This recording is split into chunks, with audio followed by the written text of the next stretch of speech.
Eh, Oke. Bismillahirrahmanirrahim. Assalamualaikum warahmatullahi wabarakatuh. Perkenalkan, nama saya Nur Rahman Masyairil Dahlan, siswa kelas R6I, mata kuliah pemrograman visual. Pada kesempatan kali ini saya akan memperlihatkan hasil kerja saya untuk aplikasi penghitungan rapot yang saya buat menggunakan Java NetBeans beserta dengan sort package dan juga form serta laporan yang tersedia di tampilan. Dan pada layar ini saya akan memulai dari sebuah isi dari source package di mana ada aplikasi penghitungan rapot, ada aplikasi penghitungan rapot koneksi yang berfungsi untuk menghubungkan Java yang ada di dalam dengan database yang ada di XAMPP. Lalu ada aplikasi package tampilan di mana isinya adalah form data siswa, ada form login, form nilai siswa, dan menu utama. Dan form yang saya buat ini merupakan form yang sangat sederhana, tentu bisa ditiru oleh teman-teman sekalian. Dan selanjutnya ada package laporan di mana nanti ketika saya mencetak hasilnya, ketika sudah menginputkan semua nilai-nilai yang ada di dalam database, saya akan mencetaknya dengan menggunakan library yang sudah saya input atau sudah saya install menggunakan library eReport, dan nanti hasilnya akan berupa laporan ini. Oke, baik, langsung saja kita ke halaman yang pertama, yaitu form login. Form login yang saya buat ini juga sangat sederhana, hanya berupa tampilan sederhana. Lalu selanjutnya ada form data siswa SMPN 1 Depok yang kurang lebih isinya seperti ini. Bisa dilihat ada database-nya juga di bawah yang bisa nanti bisa kita cari. Lalu selanjutnya ada form nilai siswa, dan seperti ini tampilannya. Memang dibuat sederhana, jadi memudahkan teman-teman untuk menirukannya. Dan yang selanjutnya ada menu utama yang lagi-lagi sangat sederhana, yang saya buat yang terdiri dari form data siswa dan juga form nilai siswa. Dan yang lainnya ada tombol logout yang nanti ketika sudah selesai menghitung dan menginput datanya langsung kita logout. Dan di sini ada contoh hasil dari cetakan laporannya seperti ini. Oke, dan langsung saja kita running programnya. Oke, di sini pertama ada form login yang harusnya sesuai dengan database yang ada. Untuk form login, di sini username-nya admin, password-nya admin, tetapi dibedakan di username-nya dengan huruf admin dengan A besar untuk username dan password untuk A-nya yang kecil. Oke. Coba kalau kita masukkan berbeda dengan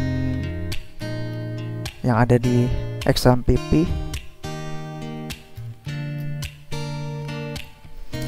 Nah, maka pesan yang keluar adalah Anda gagal login. Berarti memang sesuai dengan inputan yang ada di database harus diganti dengan huruf yang besar. Maka baru bisa login ke form menu utama. Dan di sini terdapat dua sisi, yaitu form data siswa dan form nilai. Dan untuk melakukan pertama kali harus kita menginputkan datanya dulu. Dan kita masuk ke form data siswa. Di sini saya sudah melakukan percobaan sebelumnya. Dan mungkin bisa kita hapus dulu ya untuk pertama kali. Tuh, untuk hapus sudah berfungsi.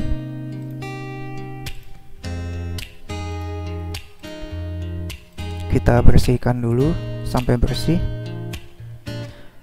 Di sini kita akan masukkan contoh dari nomor induk siswa yang ada.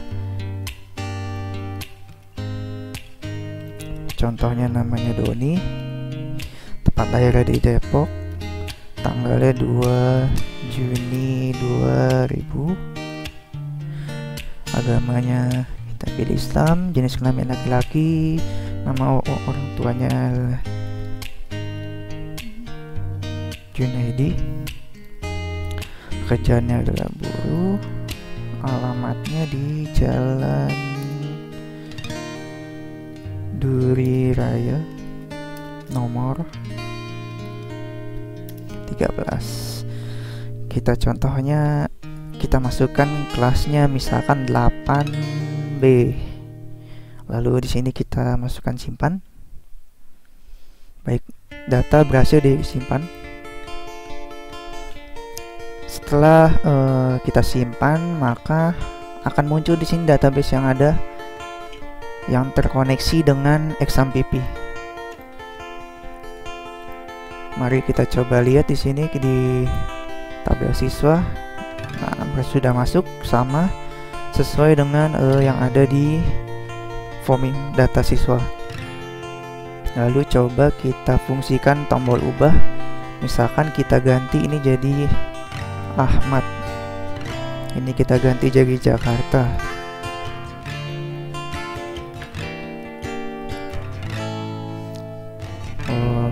Nomor induknya kita ganti asal saja.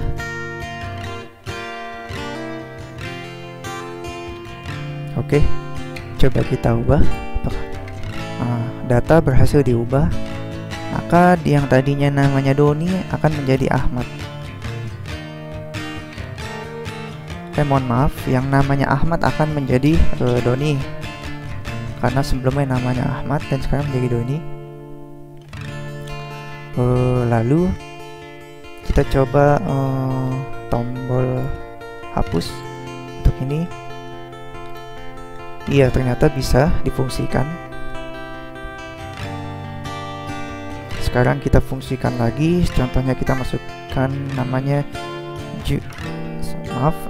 kita masukkan angkanya dulu untuk nomor induk. Lalu namanya adalah Juliana, tempat lahirnya Solo, tanggal 1 Januari 1999, agamanya kita pilih Kristen, tapi jenis kelamin perempuan, namanya adalah Gali, pekerjaannya adalah PNS, alamatnya adalah Jalan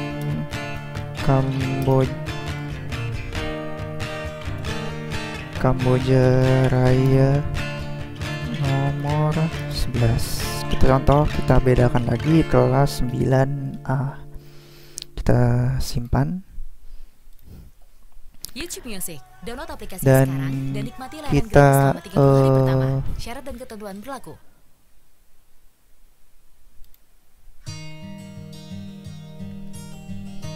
Kita fungsikan di sini untuk ini belum ada di database-nya karena belum di refresh. Coba kita refresh dulu. Ya, sudah berubah menjadi Juliana. Coba ini kita fungsikan tombol bersihkan. Bisa.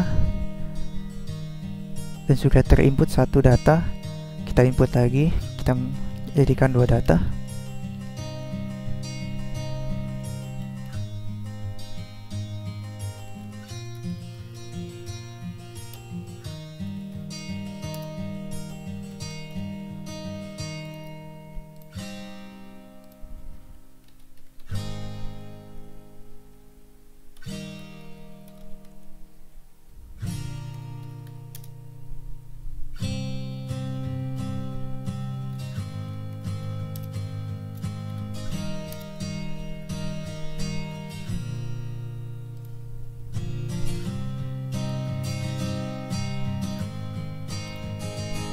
Oke, berikutnya kita akan masuk ke form nilai untuk penghitungan nilai dan penginputannya. Di sini ada yang namanya nomor induk yang saya buat, dan di sini ada satu kolom kosong yang mana nanti nomor induk ini terhubung dengan database sebelumnya di form data siswa, terhubung dengan nomor induk. Jadi ketika kita pilih salah satu, misalkan pilih yang 164 ini, nanti akan keluar yang bernamanya Dani sesuai dengan inputan yang ada. Nah, ini contoh tadi yang sudah saya buat sebelumnya. Kalau ini kita hapus dulu. Bisa ya untuk tombol hapusnya berfungsi.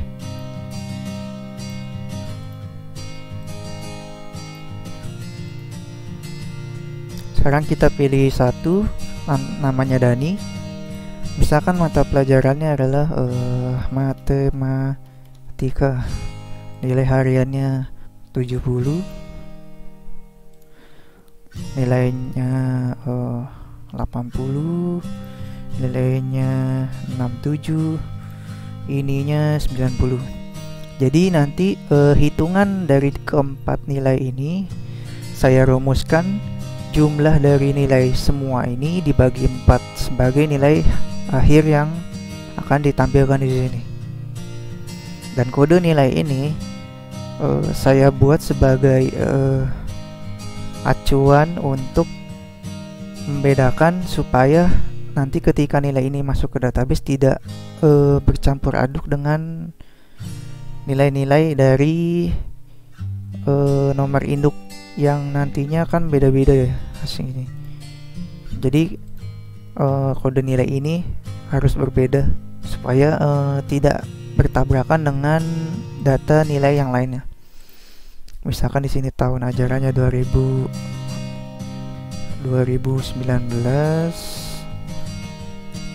semester 1. Kita fungsikan simpan. Nah, data nilai berhasil disimpan dan akan tersimpan di sini dengan kode nilai 1. Lalu kita masukkan ke 2, yaitu data siswa yang kedua yang namanya Juliana. Misalkan kita ganti jadi IPA, yang kode nilainya kita ganti 2. Ini nilainya kita ganti, misalkan ini 90, ini tetap 80, ini 70, ini 90 tetap. Ini kita bedakan jadi semester 2. Dan ini kita simpan, data berhasil disimpan. Nah, berarti tetap berbeda ya dengan data siswa yang lainnya. Jadi kode nilai ini membedakan data siswa yang memiliki inputan nilai-nilai dari nilai harian, nilai UTS, UAS, dan tugas agar tidak bercampur aduk dengan data siswa yang lainnya. Coba kita fungsikan bersihkan. Oh, bisa. Kalau kita fungsikan ubah, misalkan di sini jadi 70, di sini jadi 90. Lalu kita di sini kita ubah untuk Juliana. Nah, maka nilai di sini akan berubah.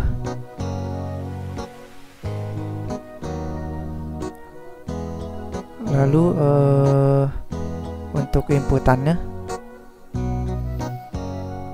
nanti kita coba tombol cetak, misalkan yang di kode nilai pertama. Nah, kita coba. Iya, maka hasilnya seperti ini. Tampilan yang saya buat, template-nya sendiri. Ada nama, ada nomor induknya, ada kelasnya, ada kelas berapa, tahun ajaran, dan semester. Ada mata pelajarannya apa, dan kode nilainya untuk membedakan. Misalkan si Dani ini dengan kode nilai 1 yang dimaksud kode nilai matematik, supaya nanti ketika kita mau menginputkan Dani lagi untuk mata pelajaran yang berbeda, misalkan mata pelajaran Dani yang sosiologi atau IPS, maka kode nilainya harus dibedakan, diganti selain 1. Dan ini tampilan nilai-nilai yang ada. Dan ini adalah nilai akhirnya, hasil dari pembagian keempat kategori nilai-nilai rapot yang ada. Kalau kita coba yang satunya, iya, sama juga. Ini yang Juliana dengan mata pelajaran IPA dan kode nilainya 2. Saya bedakan juga di sini kode nilainya 2 supaya nilai-nilai data yang ada di sini tidak bercampur aduk dan juga saling terhubung dengan form data siswa. Dan coba kita bersihkan, berfungsi, semuanya bersih. Dan untuk tombol keluar berfungsi juga. Kalau kita masuk ke form data siswa, kita keluar, berfungsi. Kalau kita logout, dia akan kembali ke form logout.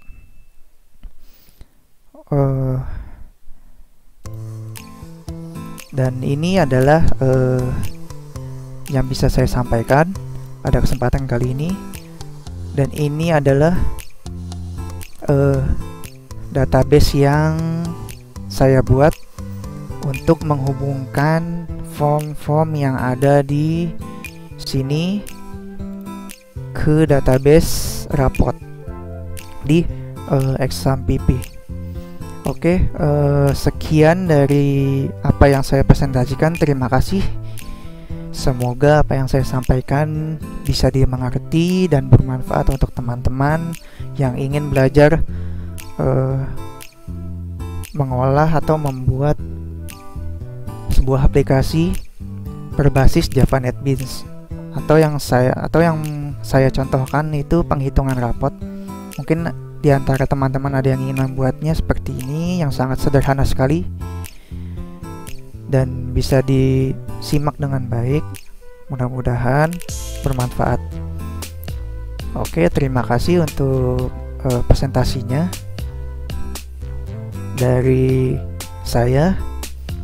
Kurang lebihnya mohon maaf. Wassalamualaikum warahmatullahi wabarakatuh.